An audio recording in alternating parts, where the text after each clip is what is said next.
हरियाणा की हर अपडेट के लिए बेल आइकन दबाएं और सब्सक्राइब करें STV हरियाणा न्यूज। नमस्कार, प्राइम टाइम डिबेट में आपका स्वागत है। आपके साथ मैं हूं खालिद हसन। 3 कृषि कानून पर न सरकार पीछे हटने को तैयार है और न किसान। तो सवाल यह है कि हल निकले तो निकले कैसे। हालांकि काफी जद्दोजहद के बाद 30 दिसंबर को 7वें दौर की बैठक तय हुई है, लेकिन सवाल यह है कि इस बैठक के बाद क्या कोई हल निकलेगा या फिर यह बैठक भी पिछली 6 बैठकों की तरह ही बेनतीजा रहने वाली है।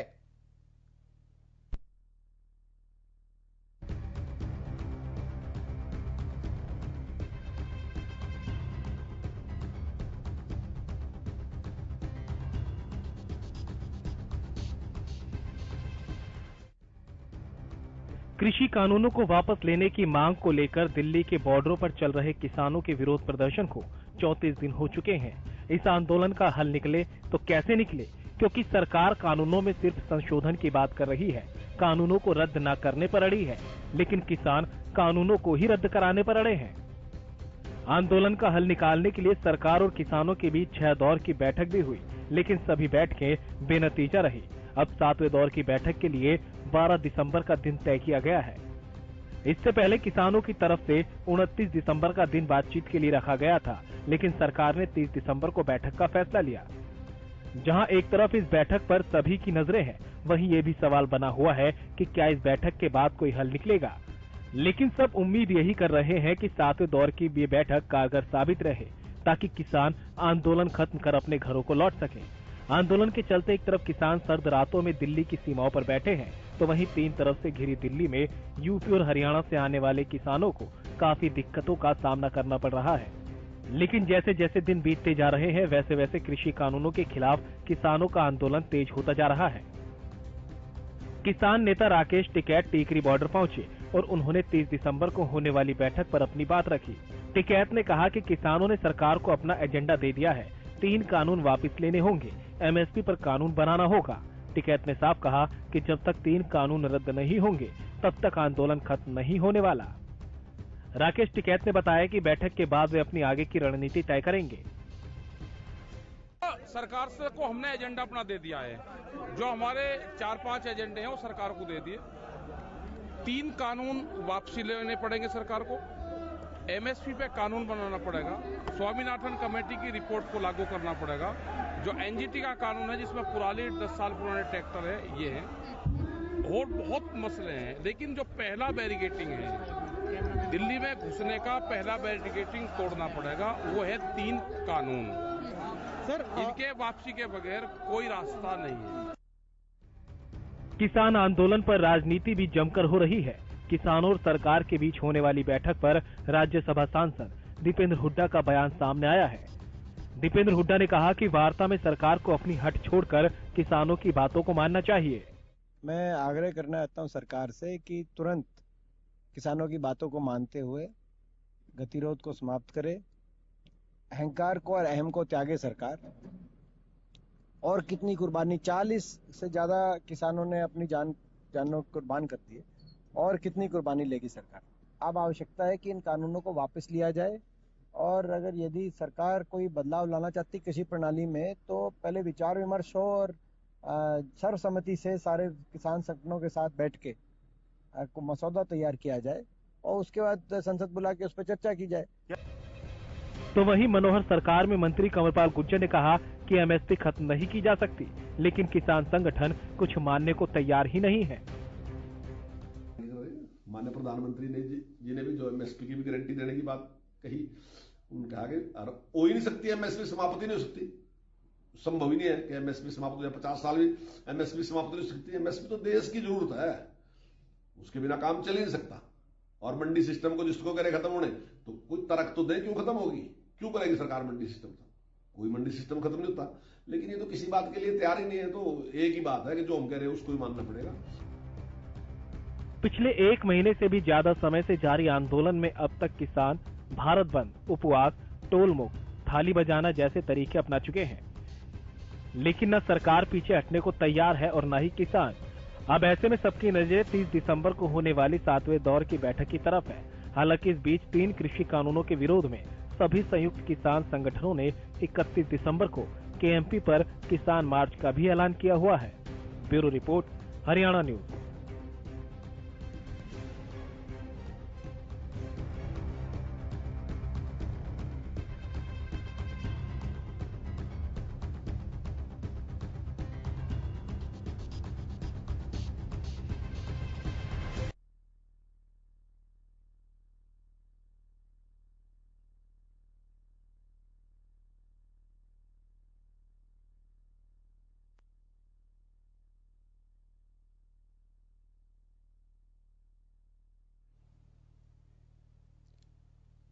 तो सवाल यह है कि क्या कल हल निकलेगा, क्योंकि कल किसान संगठनों और सरकार के बीच बैठक है। उससे पहले आज ग्रुप ऑफ मिनिस्टर्स की बैठक हुई है गृह मंत्री अमित शाह के नेतृत्व में।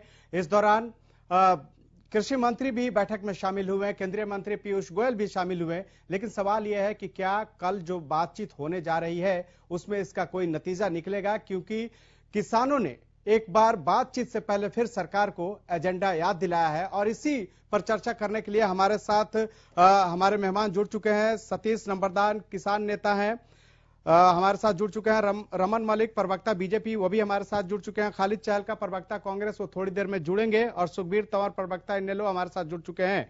तमाम आप गेस्ट का बहुत बहुत स्वागत है। सबसे पहले सवाल रमन मलिक जी से। मलिक जी, कल जिस तरह से बैठक होना है उसको लेकर आपका क्या नजरिया, और सबसे अहम बात यह है कि बैठक से पहले जिस तरह से आज जो ग्रुप ऑफ मिनिस्टर की बैठक हुई है उससे क्या उम्मीद जग रही है? क्या जब कल बैठक होगी सरकार और किसान संगठनों के बीच तो कोई हल निकलेगा 34 दिन बाद, यानी 35वें दिन?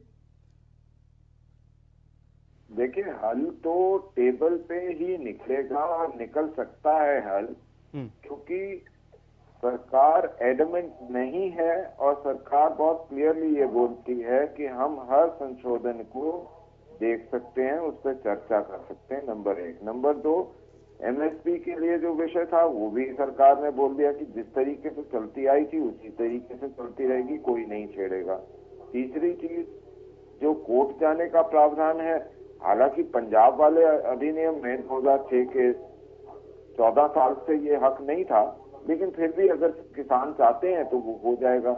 हम एपीएमसी एक्ट में कोई संशोधन कर नहीं सकते क्योंकि एपीएमसी एक्ट स्टेट का होता है, तो वो तो स्टेट का ही प्रावधान रहेगा, केंद्र का नहीं रहेगा। केंद्र सिर्फ ट्रेड एंड कॉमर्स में बात कर सकता है, जिसपे हमने ये कानून बनाया। तो मेरे ख्याल से कुल मिला के बात तो यही है कि जी अगर कोई चीज सुलटाने के मंशा में लोग आएंगे तो बिल्कुल सुलट के जाएगी, और अगर ये जैसे राकेश टिकैत बोल रहे थे कि गोला लट करने आएंगे, तो फिर गोला लट करने के और करवाने वालों को तो फिर बाकी उनकी मंशा। लेकिन रमन जी, संशोधन को किसान तैयार नहीं है, एमएसपी पर आपसे वो कानूनी गारंटी चाहते हैं, फिर कैसे बात बनेगी? एमएसपी पे कानूनी गारंटी का जो विषय है उसको एक बारी समझना पड़ेगा।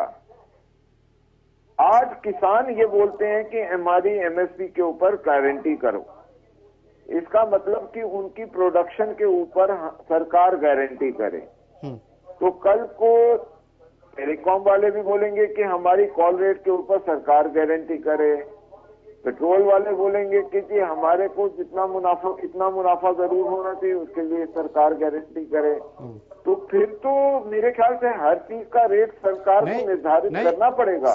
सर तेल वाले में तो आप लोगों ने फ्री कर दिया है, पेट्रोल डीजल तो अपने हिसाब से वो करते हैं। बात वही आ गई है ना, कॉल की जहां तक बात है उसमें भी जो टेलीकॉम कंपनियां हैं वो तो अपनी मर्जी से जब चाहे जितना बढ़ा देती है। अगर सरकार ने ही निर्धारित करने हैं रेट, सारे देश में दुनिया में 30 दिन का होता है, और टेलीकॉम कंपनियां की मनमर्जी तो देखिए 28 दिन का वो महीना लगाती है। तो वो बात छोड़ दीजिए, बात यह है कि बात सुलटेगा कैसे, मामला कैसे हल होगा, क्योंकि किसान तो 3 कृषि कानून से नीचे पे आने को तैयार नहीं है, और सरकार इसके लिए तैयार नहीं है कि उसमें ये कानून वापस ले, और संशोधन वो चाहते नहीं। कि आप हरियाणा के कुछ किसान संगठन हैं जो इनके साथ हैं, मैं मानता हूं।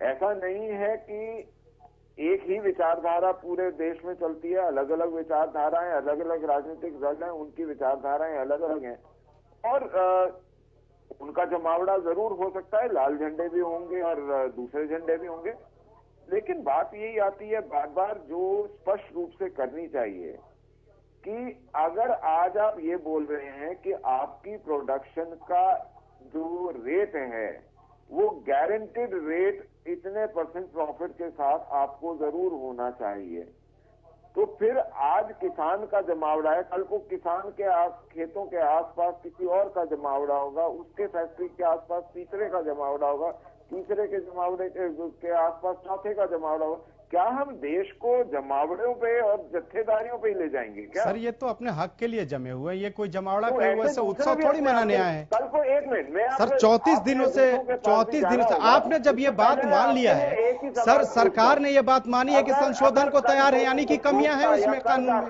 1 मिनट सर, सुनिए ठीक है, सुनिए, बोलिए। अरे कौन बीच में बोल रहा है भाई? कोई नहीं बोल रहा, मैं बोल रहा हूँ। नहीं, ये समय व्यर्थ ना करवाए, कौन भाषण दे रहा है बीच में? भाषण कोई नहीं दे रहा। अरे समय व्यर्थ ना करें मलिक साहब, आपके बातों में कोई कंटेंट नहीं है, सब पता चल गया। मैं खालिद भाई से निवेदन कर रहा हूँ ठीक कि समय व्यर्थ ना करो, ना ये करवाओ। कौन है, कौन इनका जरा दीजिए, कौन बोल रहे हैं? ठीक है, हम अभी हमारे साथ सतीश नंबरदार किसान नेता भी जुड़े हुए हैं। सुनिए, एक चीज सतीश जी, फाइनल मैं बात कर रहा हूं। अब रमन जी अपने क्योंकि बारे में कल को बोलिएगा। ये देश की अर्थव्यवस्था जो है करदाता पे चलती है, अगर सारे करदाता उठ के सर किसान भी करदाता है, ऐसा नहीं है, किसान भी करदाता है सर। सतीश जी, आप रमन जी की बातों से कितना इत्तेफाक रखते हैं अभी जो रमन जी कह रहे हैं? ये साहब बिल्कुल सरासर झूठ बोल रहे हैं। इसमें मैं इन साहब से एक बात पूछना चाहूंगा, जब पीछे वर्तमान सरकार थी, जैसे पेट्रोल डीजल का नाम ले रहे हैं, इन्हीं के जो आज ये मंत्री बने हुए बैठे हुए हैं, ये बोलते थे 35 से 36 बार कांग्रेस ने रेट बढ़ाया, लेकिन इन्होंने तो 365 दिन में 365 बार तेल का रेट बढ़ा दिया। ये किसान का क्या उद्धार करेंगे? इन्होंने किसान को मारने का काम किया है। मैं पूछना चाहता हूं प्रवक्ता साहब से, जो आपके पास बैठे हैं ये साहब लोग, ये किस तरह की बातें कर रहे हैं? बिल्कुल किसान को आत्महत्या पर मजबूर करने वाली बातें कर रहे हैं साहब। सतीश जी कल बैठक होनी है, आप लोग के यानी कि किसान संगठनों और सरकार के बीच उम्मीद क्या लग रही है? क्योंकि 34 दिनों बाद जो है कल उम्मीद है कि कल जिस तरह से टेबल पे आप लोग आ रहे हैं, सरकार के प्रतिनिधि और किसान संगठन, ऐसे में आप लोगों को कोई उम्मीद दिख रहा है कि कल कोई हल निकल सकता है? क्योंकि किसानों ने साफ कह दिया है कि तीनों कृषि कानून को वापस लेना होगा, लेकिन सरकार ने इस तरह के कोई संकेत नहीं दिए हैं। किसान ने आज भी मना नहीं किया। किसान नेता जो हमारी कोऑर्डिनेट हरियाणा कमेटी है, उसमें भी ये फैसला किया गया है। और भाई किसान तो पहले भी मना नहीं कर रहे थे, और किसान आज भी मना नहीं करते फैसले के लिए, लेकिन सरकार ये तीनों जो काले कानून इनको वापस ले और एमएसपी कानून के दायरे में लागू करे। ये लिखित का कुछ नहीं होता, कानून भारतीय संविधान से चलता, लिखित से नहीं चलता। रमन साहब ये कहते हैं लिखित आश्वासन नहीं, आपको कानून देना होगा एमएसपी का। कर रहा हो किसी भी तरीके का, उसके जो उपज है उसकी गारंटी संविधान देगा। इस हिसाब से तो जो भी फैक्ट्री डालेगा, जो भी कोई दुकान डालेगा, उसको गारंटेड इनकम होनी चाहिए। इनकम बढ़ेगी कैसे? 2022 तक का तो टारगेट दिया था बीजेपी ने, क्या 2022 में कर रहे हैं? जिस फॉर्मूले पे बात कर रहे हैं उसी पे कर रहा हूं। क्योंकि किसान अगर देश का किसान जो है, अगर वो नागरिक है तो दूसरे नागरिक भी हैं। अगर आपके पास कहने के लिए कुछ नहीं तो हट जाओ डिबेट से। अरे फजूल की बात मत करो, तब से बिना बात के उलूल झलूल बोले जा रहे हो। आपको फजूल की बात आप कर रहे हैं, क्या टेक्निक बात कर रहे हैं? आप कृषि से जुड़े हुए मुद्दों में बात करो। आपके पास कहने के लिए कुछ नहीं है, और आपको क्या पता कृषि क्या है, और ना आपको कानून पता और ना कृषि का पता। मैं बता रहा हूँ आपको। ठीक बंद करो। ठीक है, सुखबीर जी लगातार हमारे साथ बने हुए हैं। सुखबीर जी, बैठ के रमन साहब एक मिनट। सुखबीर जी, कल जो बातचीत होने जा रही है सरकार और किसान संगठनों के बीच, रमन जी प्लीज दूसरे को भी जवाब देने दीजिए। रमन माफ कीजिएगा सुखबीर जी, कल जो बातचीत होने जा रही है किसान संगठनों और सरकार के बीच, क्या लगता है आज 34 दिन हो गए लेकिन कोई समाधान नहीं हुआ, कल एक उम्मीद है और आज ग्रुप ऑफ मिनिस्टर्स की बैठक भी हुई है गृह मंत्री की अध्यक्षता में, उम्मीद क्या लग रहा है कि कल जो बातचीत होगा उसमें कोई निष्कर्ष निकल सकता है?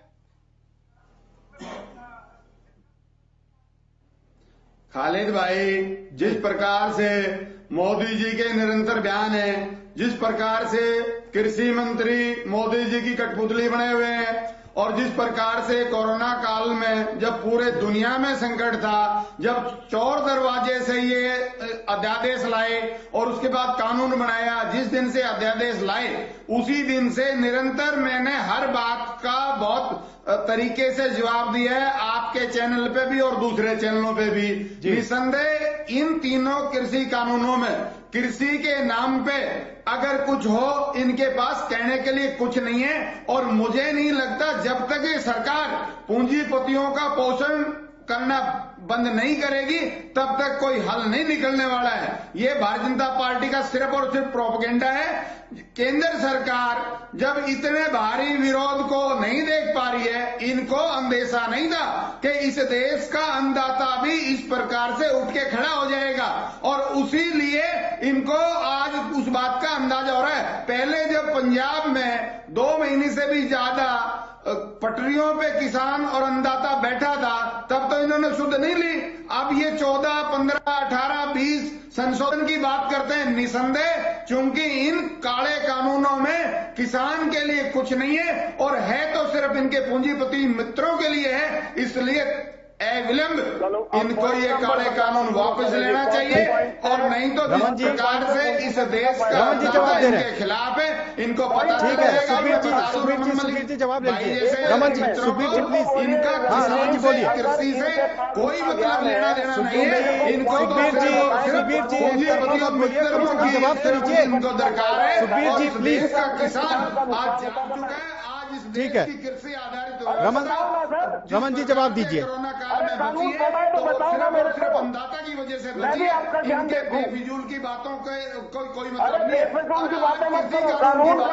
बताओ कानून के इस प्रावधान से पूंजीपति का फायदा होगा, इस प्रावधान से नुकसान होगा किसान का, बताते क्यों नहीं हो? तो सर आप फायदा ही बता दीजिए। सर मैं तो फायदा बताता हूँ ना। ठीक है, फायदा ही गिना दीजिए, कम से कम किसानों तक तो बात पहुंच जाए। सबसे पहला इस कानून के अंतर्गत अगर इन तीनों कानूनों में एक भी किसान की बात हो, किसान के नाम पे सिर्फ और सिर्फ सुखबीर जी फायदा सुन लेते हैं फिर जवाब ले लेते हैं ना। सुखबीर जी प्लीज, जो पूंजीपति ने करके डिबेट करें। होगा, किसान का सिर्फ उतने तक की देनदारी है, लेकिन पूंजीपति की देनदारी अगर वो उसको करार के बाहर जाता है तो करार का देवड़े तक देना पड़ सकता है। तो ये 2 फायदे हो गए। तीसरा फायदा, जो कॉर्पोरेट ने अगर कोई इंफ्रास्ट्रक्चर उससे लगाया हो किसान के, तो वो खेत के ऊपर इंफ्रास्ट्रक्चर अग्निशमन से पहले अगर नहीं हटाता तो वो इंफ्रास्ट्रक्चर किसान का हो जाता है। अब आप 3 नुकसान बताइए। इस तरह के डिबेट से कोई फायदा नहीं है। प्रयास कर रहे हैं, सुखबीर जी आज एकजुट हो चुका है, आपको बताएगा। प्लीज, इस तरह के डिबेट से कोई फायदा है क्या? एक तरफ से आप बोले जा रहे हैं, आप लोग ना कोई सुन रहा है। क्या कहना चाहते हैं कि जो दर्शक है, किसान है, जो इस शो को देख रहा होगा, उसे भी समझ नहीं आ रही होगी, यही सोच रहे होंगे कि आप लोग मुद्दे से भटकाने की कोशिश कर रहे हैं। आप लोगों को कोई दिलचस्पी नहीं है कि किसानों की समस्या का हल हो। अगर होता तो एकाएक जितने लोग हैं एक साथ बोलना क्यों करते हैं? एक एक करके राह रखिए ना। पार्टी इस अन्नदाता के साथ जो खेल खेल रही है, सिर्फ उसकी बात कर रहा हूं और मैं शुरू जवाब उन्हीं से लिया जा रहा है। इन्होंने काले कानून बनाए जिस प्रकार से भारतीय प्लीज, इसमें राजनीति घुसाने की जरूरत नहीं है। किसानों से जुड़ा हुआ मुद्दा है, संवेदनशील मुद्दा है। लगातार जो किसान है वो धरने पर बैठे हुए हैं और इस ठंड में ठिठुर रहे हैं। हम उस समस्या के समाधान के लिए बात कर रहे हैं और आप लोग इसमें राजनीति घुसेड़ रहे हैं। सीधी बात कीजिए एकदम कि कैसे समस्या का समाधान निकलेगा। एक एक करके बात रखिए। संबोधित करूं, मेरे को इनका नाम तो बताइए, मैं देख नहीं पा रहा हूं नाम इनका। जवाब दीजिए रमन साहब, जो आरोप लगे हैं। सर एक तो पहले आपने मेरे से पूछा था कि आप ही 3 बता दीजिए। अरे सुखबीर तंवर जी हैं। सुखबीर तंवर INLD से ना जी। ये जान चलो गए इनका इनको तो फैक्ट्री वालों से मतलब है ना, किसान से मतलब ही नहीं है। ये तो बड़ौदा की सीट जीत रहे थे और वहां से 10,000 भी नहीं पा पाए। चलो धक्का लगता है, रमन साहब आप भी दूसरी तरफ जा रहे हैं, आप भी दूसरी तरफ जा रहे हैं। किसानों के मुद्दे पे ही रहे हैं आप लोग, तो अच्छा है।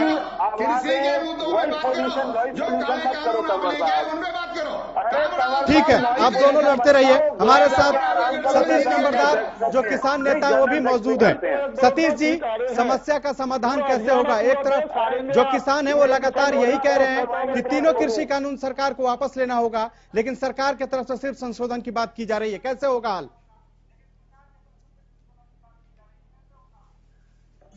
सतीश जी सुन पा रहे हैं? जी जी बोलिए। बोलिए सर, जवाब दीजिए। नहीं, ये प्रवक्ता साहब बोल रहे हैं वर्तमान सरकार की जो पीछे कांग्रेस की, उसमें इनके जो अध्यक्ष होते थे वे कुर्ता कमीज निकाल के बात करते थे। अगर हम होते तो 2100 रुपए MSP देते। इनका वो 5 साल मंत्री भी रहे, कृषि मंत्री भी रहे, आज तक उनसे नहीं हो पाया। तो ये इस तरह की झूठ बोल के सत्ता लेके आज ये किसान को बरगलाने का काम कर रहे हैं। क्या MSP पिछले 6 साल में हर बारी बढ़ के नहीं आई? नहीं आई। डीजल के रेट देखिए, आप डीजल के रेट देखिए, खाद के रेट देखिए। आपने 50 किलो का खाद कर दिया। 14 से 15 में नहीं बढ़ी, 15 से 16 में नहीं बढ़ी, 16 से 17 में नहीं बढ़ी, 17 से 18 में नहीं बढ़ी, 18 से 19 में नहीं बढ़ी, 19 से 20 में नहीं बढ़ी। बताइए अगर नहीं बढ़ी तो। खाद का डीजल का रेट देखिए ना, अब किसान आत्महत्या में मजबूर है। देखो एक चीज आप समझौते की बात कर नहीं रहे हैं। एक मिनट, अभी हम आपने खुद ये आंदोलन बनाया दिल्ली में, किसान की बात आप करेंगे। मैं आपसे सिर्फ ये बोल रहा हूँ कि मेरे को ये समझाइए बंधुवर कि आज जो MSP मिल रही है और जिस प्रकार से पिछले 6 साल में निरंतर बढ़ी MSP, मैं आपसे सिर्फ इतना पूछना चाहता हूं कि उससे पहले 6 सालों में क्या इस प्रकार से MSP बढ़ रही थी? क्या बिल्कुल बढ़ रही थी, श्योरिटी थी? आप 1995 के रेट देखिए, 640 रुपए था।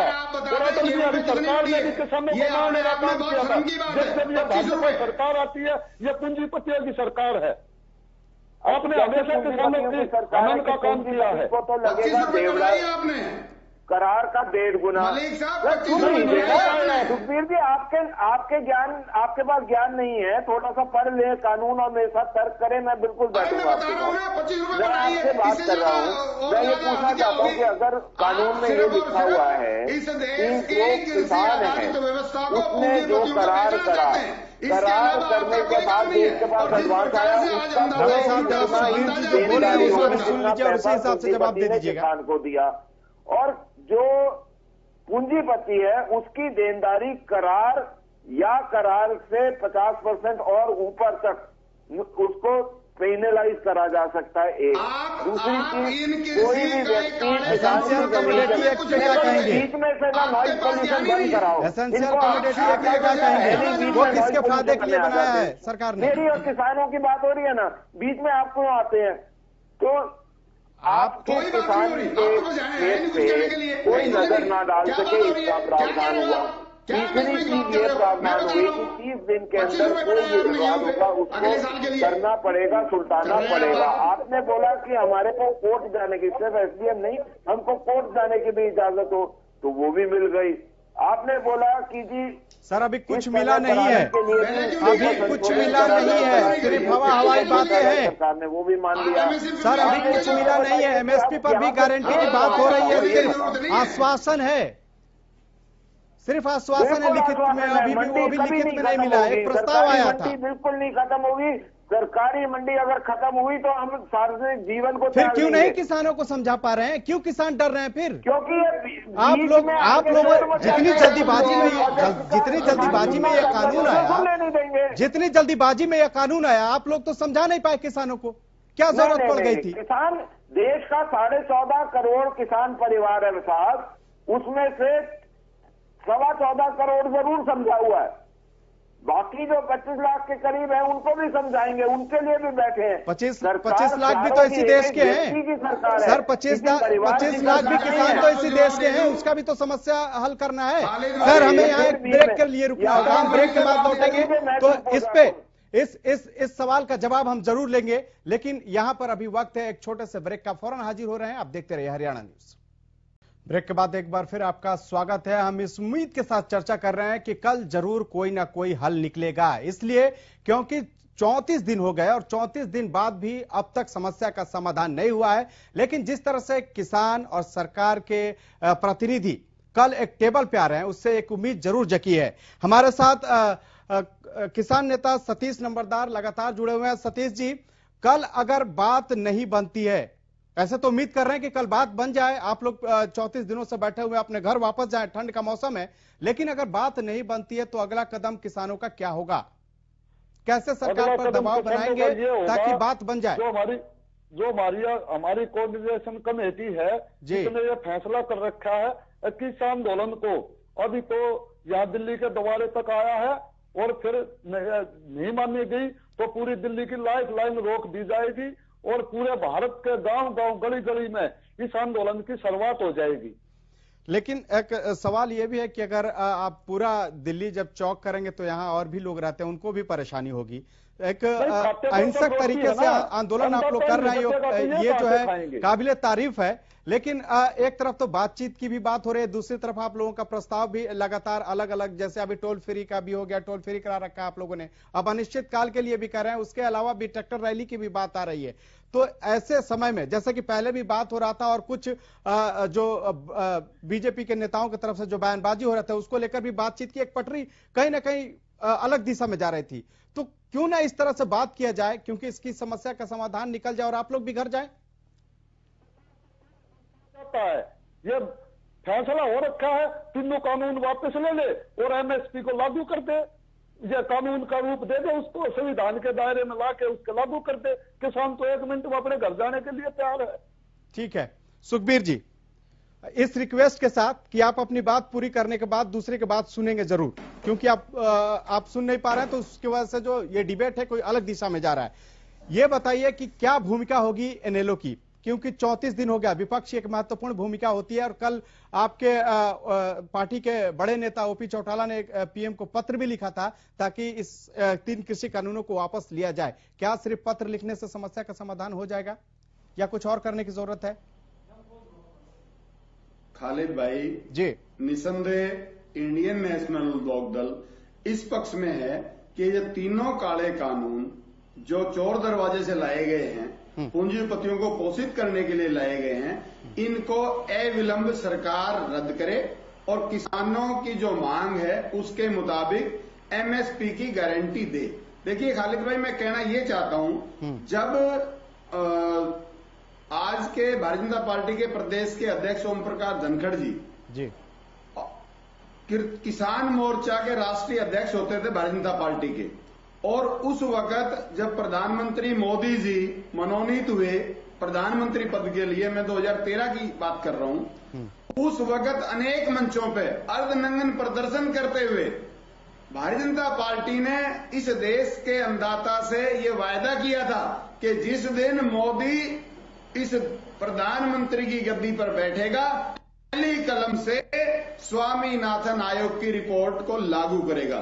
स्वामीनाथन आयोग की रिपोर्ट का प्रमुख मुद्दा ये है C2 प्लस 50%, यानी कि लागत का 50%। निसंदेह माननीय मोदी जी ने जिस प्रकार का झूठ अपनी मन की बात में बोला है कि हमने स्वामीनाथन आयोग की रिपोर्ट लागू कर दी है, निसंदेह इससे ज्यादा झूठी बात नहीं हो सकती।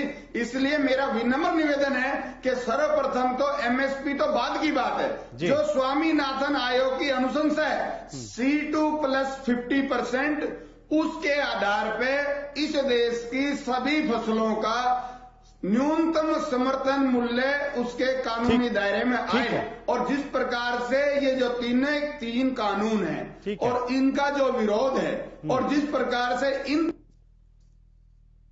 ठीक है, हम आपका जवाब रमन साहब से भी यही ले लेते हैं। रमन साहब, आखिर ऐसी क्या अड़चने हैं कि C2 प्लस 50 नहीं लागू हो सकता, जो मुख्य मुद्दा था इस स्वामीनाथन कमेटी की? ये बोलते रहेंगे तो मेरे ख्याल से यहीं से बुलवा लीजिए। ठीक है, बोलिए आप रमन साहब। निसंदेह इन्होंने अपेक्षा नहीं करी थी कि किस प्रकार के काले कानून आप इस सुखबीर जी आवाज मजबूरी में आपका कम करना होगा मुझे। मैं नहीं चाहता कि किसी की आवाज दबाई जाए हमारे शो में खास करके। प्लीज मैं जो कह रहा हूं सुनिए, आप ही का जवाब ले रहा हूं मैं। बोलिए रमन साहब। अब जब इन्होंने इतना कुछ बोल दिया तो थोड़ा सा सुनने की क्षमता रखेंगे। सबसे पहली बात तो मैं उस पार्टी के प्रवक्ता से बात कर रहा हूं जिसके जो बॉस है, जो चला रहा है, वो जुआ खेल रहा होगा। बॉम्बे में तो अंडरवर्ल्ड ने धमकियां दी थी और वो भागता फिरा था, ऐसी एक खबर पूरी प्रचलित थी। लेकिन हम उस चीज पे ना जाते हुए सिंपल सी एक बात करते हैं कि जो बात स्वामीनाथन जी ने कही, अपने आप स्वयं कही उन्होंने कि जी मेरी अनुशंसाएं जितनी थी। बात कर रहा हूँ रमन मलिक जी, आप कहाँ जुए में चले गए? आप कहाँ जुए में चले गए? क्या आप इनको चुप कराएंगे या ये बीच में बोलते ही रहेंगे? सुखबीर जी जवाब ले लीजिए, उसके बाद आपको भी मौका देंगे, रिप्लाई दीजिएगा। सुखबीर जी जवाब ले लीजिए, उसके बाद मौका देंगे, रिप्लाई दीजिएगा आप। ये बेफिजूल की बात कर रहे हैं, इनके पास जवाब नहीं है। आज इस देश अरे जवाब दे रहा हूँ ना, सुनने की हिम्मत नहीं है, इधर उधर धूम मिलाते फिरते हो। सबसे आराम से बैठो, चुपचाप सुनो। सरकार से जिस भाषा में सुनना चाहते हो उसमें सुना भी सकता हूँ। बड़े प्यार से इज्जत से बात कर रहा था। इज्जत से मैं भी इज्जत से बात कर रहा हूँ, इज्जत से मैं भी बात कर रहा हूँ। आप अगर इनको मेंटेन कर सकते हैं तो करिए एंकर साहब, वरना फिर डिबेट को कोई फायदा नहीं रहेगा। सुखबीर जी आपके पास कुछ नहीं है कहने के लिए। प्लीज सुखबीर जी आपकी आवाज कम करनी होगी। आप जवाब ले लीजिए, आप बोलिए अपने बारे में जितना बोलना हो, बिना पढ़े एक एक करके डिबेट कीजिए ना, आ जाते हो। एक एक करके डिबेट कीजिए। आपको सुखबीर जी मौका देंगे हम, आपको अपनी पूरी बात रखने का मौका देंगे। आप लोग भटकाइए नहीं मुद्दे को। सुनो तमर साहब, बड़ी बात करनी समय समझा समझा, हो गया बतेरा। बोलिए रमन जी बोलिए। मैं बता दिया, अगर अरे इनको चुप करो या इनका पेपर डाउन करो या मैं छोड़ूं डिबेट आपकी। सुखबीर जी आवाज कम करो, सुखबीर जी का सुन ही नहीं रहे बिल्कुल। बोलिए रमन जी। देखिए सबसे पहली बात, जहां मैं रिक्वेस्ट कर रहा हूं हाथ जोड़ के कि प्लीज आप लोग एक एक करके बात रखें। जहां तक ये 3 कानून हैं, हमने बार बार एक चीज स्पष्ट करी है कि इन तीनों कानूनों के अंदर में 3 चीजें पहले भी आपके शो पे बोली जो शायद इन्होंने सुनी नहीं। वो ये थी, एक तो किसान के साथ अगर कोई करार होता है तो किसान की जो देने की जिम्मेवारी है वो उतना होता है जितना उसके पास एडवांस आया।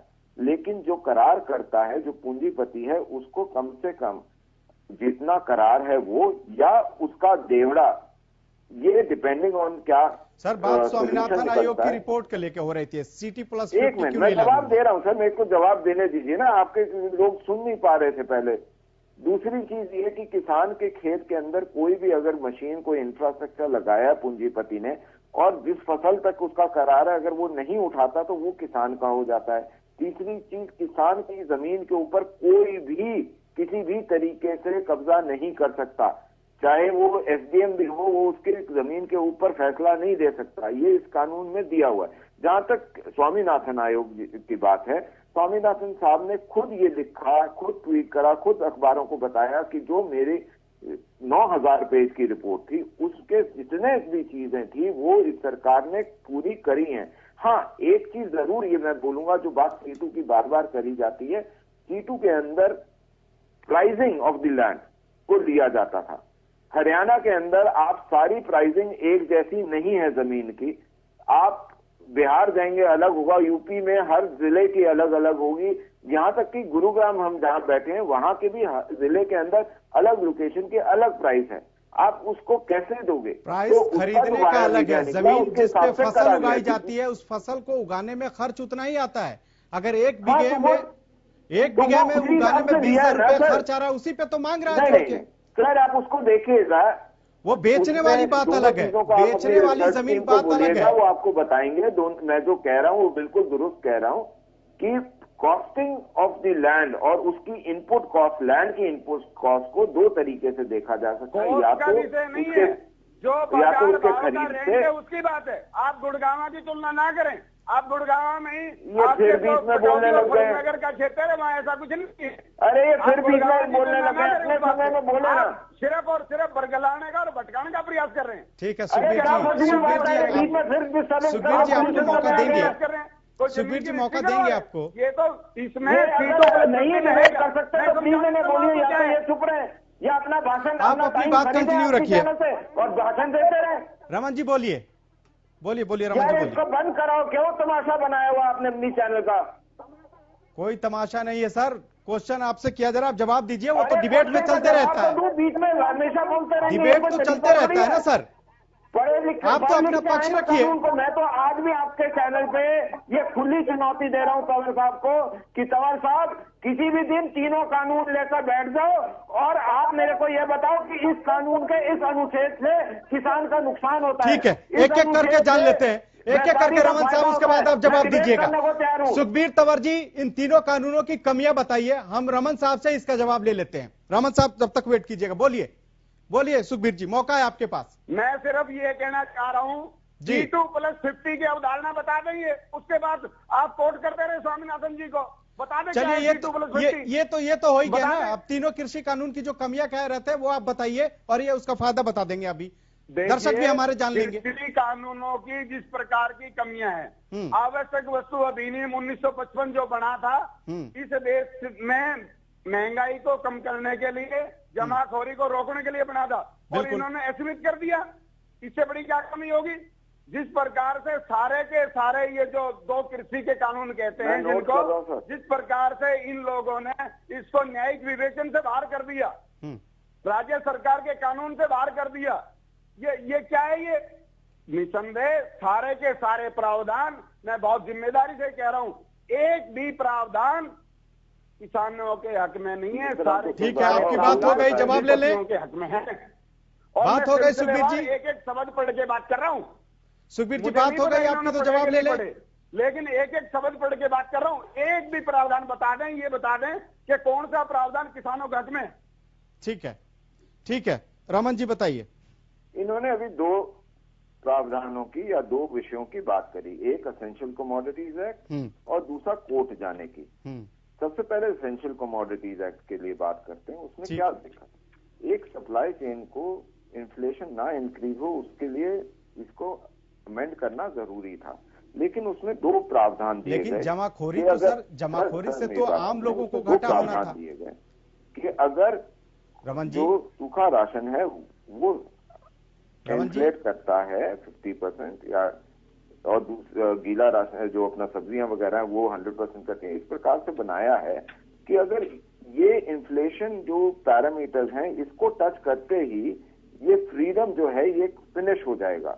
उसकी वजह क्यों कही जाती है? क्योंकि उसको उतना, क्योंकि ये पेरिशेबल आइटम्स हैं, इसको इतनी मूवमेंट की हमने जगह दी है, लेकिन अगर ये इन दोनों पैरामीटर्स को टच करेगी तो हम उसको इमीडिएटली, ये कानून कहता है कि वो वापस जमाखोरी के ऊपर जितनी सीमाएं हैं वो आ जाएंगी। एक चीज, दूसरी चीज, वो सिर्फ अगर कोई बीमारी प्लीज रमन साहब, सिर्फ आपात स्थिति में ये चीजें हैं, लेकिन जमाखोरी से तो आप भी जानते हो ना कि किस तरह से लोगों को परेशानी। अगर आप प्रोग्राम चलाना जानते हैं तो कम से कम इनको कुछ समझाइए। सर जवाब तो दे दीजिए। अब हम आवाज तो नहीं दबा सकते ना, किसी की आवाज, सवाल तो पूछने का सबको अधिकार है। आप जवाब देने, सत्ता में इसलिए जवाब देने की जवाबदेही आपकी है, तो जवाब दीजिए। तो मैं जवाब दे रहा हूं, अगर आप इनको बीच में चुप नहीं कराएंगे, नॉइज पोल्यूशन आती रहेगी तो क्या करेंगे दर्शक भी? अरे सर, दूसरी चीज, जहां तक कोर्ट का प्रावधान है, मैं आपके चैनल पे पहले भी बोल चुका हूं, मैं आज भी बोल रहा हूं। Point number 12A Punjab APMC act का आप देखें, उसमें ये कहते हैं कि पॉलिटिकल अपॉइंटेड मंडी जो है उसके निर्णय के बाद कोर्ट का या किसी और कमेटी का कोई निर्णय नहीं चलेगा। लेकिन जब किसानों ने ये बात रखी तो सरकार भी ये बोलती है कि अगर आपको इससे ठीक लगता है, हालांकि हमने SDM को इसलिए बिठाया कि SDM एक प्रिसाइज जुडिशियल बॉडी है जो कि नॉर्मल मामलों में भी SDM का कोर्ट चलता है, तो SDM सबसे समीप है किसान के, उसको नॉर्मल जिला अदालत में जाके 6-6 महीने वेट ना करना पड़े और 30 दिन के अंदर उसके विषय का निपटारा हो और ये उसके रीच में हो, इसलिए करा। अगर उनको वो चाहिए तो सरकार ने ये स्पष्ट रूप से बोल दिया कि हमको कोई इतराज नहीं है, आपको इसके बाद भी अगर आप कोर्ट जाना चाहें तो आप जा सकते हैं। लेकिन किसान तो कह रहे हैं कि हमें सीधे कानून चाहिए नहीं जो आपने बनाया है। सर देखो, कानून बनाना सरकार का है, अगर उसके हित में नहीं है तब तो उठ रहा है सर। इसका विरोध भी आप देख रहे होंगे, हरियाणा में भी जनप्रतिनिधियों का इसका विरोध अगर झेलना पड़ रहा है। खाप पंचायतें गांव में नहीं घुसने का बोर्ड लगा रही हैं, तो जरूर कोई ना कोई तो दिक्कत है। और जब आप लोग भी ये मान रहे हैं कि संशोधन आप कहते हैं तो तैयार है करने के लिए, तो खामियां तो है ना इसमें? खामियां नहीं है सर, ये एक खामी नहीं है, जिस हिसाब से करा गया उसमें कोई खामी नहीं है। वो तो जीत वाली बात हो गई कि खामी नहीं है। संतुष्टि होती है तो सरकार इस तरीके से भी कर, तो किसानों की संतुष्टि तो इसी बात में है कि तीनों कृषि कानून वापस ले लीजिए। सारे किसानों की नहीं है ना सर, कितने किसान संगठन ऐसे भी आए हैं जितने किसान संगठन यहाँ बैठे हैं, सरकार का धन्यवाद। अब तो आज सर बिहार में भी हो गया, पटना में भी तो आज प्रदर्शन हुआ है। अब तो धीरे धीरे पूरे देश के किसान प्रदर्शन कर रहे हैं। क्या सारे देश के अंदर एक ही मानसिकता चलती है? नहीं ना, अलग अलग मानसिकता भी चलती है। तो कहीं ना कहीं हर एक को अपने आप को जैसे कुछ सर हरियाणा और पंजाब के किसान बाकी देशों के किसान से अलग हैं, जीवित दिखाना चाहते हैं, वैसे वहां भी चाहते होंगे। उसमें क्या है? ये डेमोक्रेसी की खूबसूरती है ना। नहीं, डेमोक्रेसी की खूबसूरती तो है, सही बात है, लेकिन लोगों की आवाज सुनना भी तो सरकार की जिम्मेदारी है। बिल्कुल सुनेंगे, क्यों नहीं? 34 दिन कुछ नहीं हुआ, कल टेबल पे आ रहे हैं। 34 दिन से पहले भी इस समस्या का समाधान हो सकता था, लोग घर जा सकते थे। समस्या का समाधान हो जाएगा। कई लोगों की जान चली गई सर, कई किसानों की जान चली गई। बिठाए हुए हैं, उनको हटा दो, कल सॉल्यूशन हो जाएगा। आपको क्या लगता है कि वाले लाए हुए ये इनको किसी पार्टी ने बैठा दिया है लाके? हटा दो, कल बैठो, सोल्यूशन हो जाएगा। वो नहीं होने देंगे। जो चाहते ही नहीं कि आपका घर बसे, वो कहा क्यों आपको बसने देंगे? ठीक है, 70 साल में आपको सुखबीर जी, बसने देंगे आपको? सुखबीर जी, क्या लग रहा है कि ये पॉलिटिकल पार्टियां किसानों को लाके बैठाई हुई हैं रमन जी के मुताबिक? मैंने ये बोला, ये रमन मलिक जी के पास कहने के लिए कुछ नहीं है। देखो, इसे ये है खालिद भाई, जिस प्रकार से कृषि संविधान के मुताबिक राज्य का विषय है, वैसे तो माननीय सुप्रीम कोर्ट को इसके बारे में फैसला करना चाहिए। जिस प्रकार से संघीय ढांचे को तोड़ने का प्रयास भारतीय जनता पार्टी ने किया है, संवैधानिक गतिरोध इन्होंने बहुत किया है। कृषि निसंदेह राज्यों का विषय, और उसमें भी जिस प्रकार से इन्होंने संघीय ढांचे को तोड़ने का प्रयास किया है, इस लोकतंत्र की व्यवस्था में इससे ज्यादा निंदाजनक कोई विषय नहीं हो सकता। इसके अलावा आपको चैलेंज कर रहा हूँ कि कोर्ट में चलो। नहीं, कोर्ट में करो मलिक साहब, जब कोर्ट में 2 साल पहले एमएसपी का विषय आया था, जिस प्रकार से इस देश के कोर्ट ने उसकी अनदेखी करी है, वो सारी इस देश को समझ में आ रहा है कि आज इस लोकतंत्र की व्यवस्था का चीरहरण कैसे हो रहा है और जिस प्रकार से भारतीय जनता पार्टी कर रही है, इस बात को सारे लोग समझ रहे हैं। और आपको ये दिखाई नहीं देता आज कितनी सर्दी है और जिस प्रकार से 50 से ज्यादा अन्नदाता की मौत इस आंदोलन में हो चुकी है, वो आपको नजर नहीं आता। आपको अपनी राजनीति करनी है, आपने पूंजीपतियों का पोषण करना है, और निसंदेह आज आपके पास इन कानूनों के विरोध में, इनके पक्ष में सतीश नंबरदार जी, किसान नेता हमारे साथ जुड़े हुए हैं। सतीश जी, मोदी जी का क्या होना चाहिए, क्या होना चाहिए? 34 दिन हो गए, बहुत दिनों से आप लोग बैठे हुए हैं, धरने पे हैं। किसान बेचारा इस खुले आसमान के नीचे बैठा है, ठंड बढ़ रही है। क्या चाहते हैं और कितना जल्दी समस्या का समाधान होना चाहिए? क्योंकि आप लोगों ने तो एक तरह से तय कर रखा है कि तीनों कृषि कानून वापस नहीं होगा तब तक आप जाएंगे नहीं, और सरकार कह रहे हैं कि हम कानून वापस लेंगे नहीं। तमाशा बनाए हुए हैं किसानों को। जी बोलिए। किसानों का तो वहाँ खेत में फसल का नुकसान हो रहा है और यहाँ पर रेत का नुकसान हो रहा है, जान माल का दोनों का नुकसान किसान उठा रहा है। और लेकिन मैं ये भारतीय जनता पार्टी के प्रवक्ता को बता देना चाहता हूँ, आज किसान आर पार के मूड में है, ना कि किसी राजनीति के दबाव में।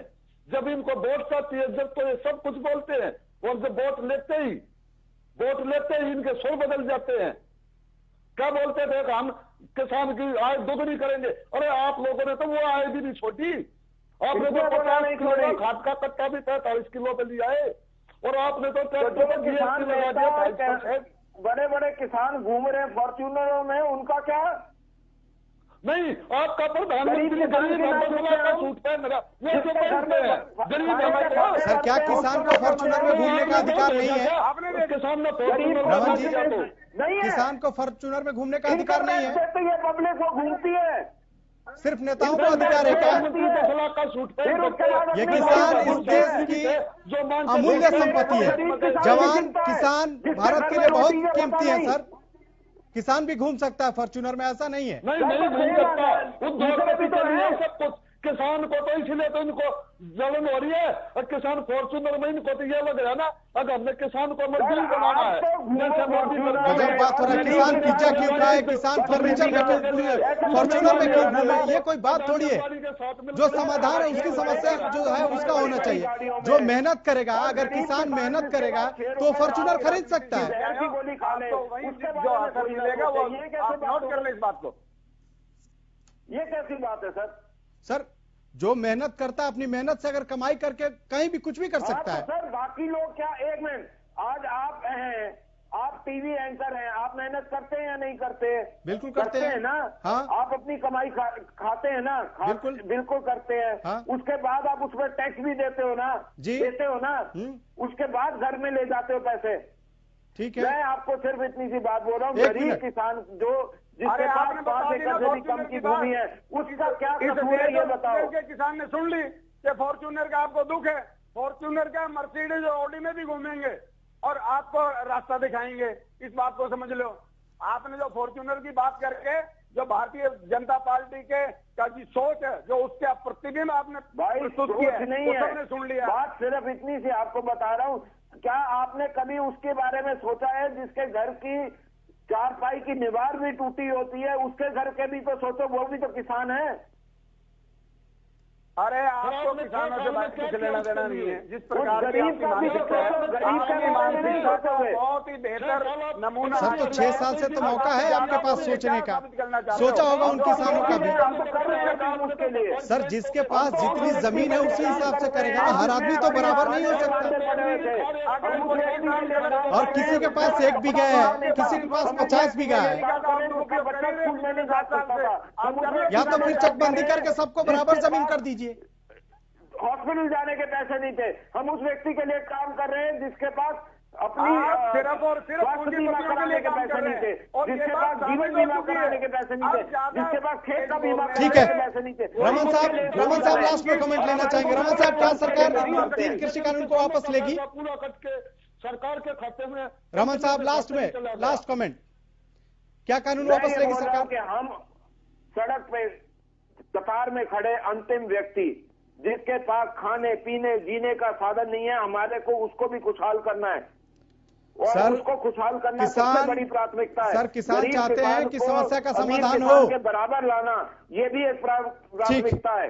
और उसके अलावा एक और चीज है कि किसान के बच्चे को स्कूल, कपड़ा, रोटी, उसके अलावा किसान को अपने परिवार के लिए इज्जत, छत और स्वास्थ्य। ठीक है, ये आप सब हमारे साथ जुड़े। हमारे पास वक्त की कमी है, इसलिए डिबेट को मैं यही रोकना होगा। हमारे पास वक्त की कमी है, आप सब हमारे साथ जुड़े, इसके लिए आपका बहुत बहुत शुक्रिया। तो कल एक बार फिर से किसान संगठन और सरकार टेबल पे आ रहे हैं। उम्मीद यही की जा रही है कि कल कोई जरूर हल निकलेगा, लेकिन अब देखना है कि क्या, जिस तरह से किसानों ने पहले ही संकेत दे दिया है कि वो 3 कृषि कानून की वापसी से कम पे मंजूर कुछ भी नहीं है, ऐसे में समाधान कैसे होगा। फिलहाल इस खास पेशकश में इतना ही, मुझे दीजिए इजाजत। आप देख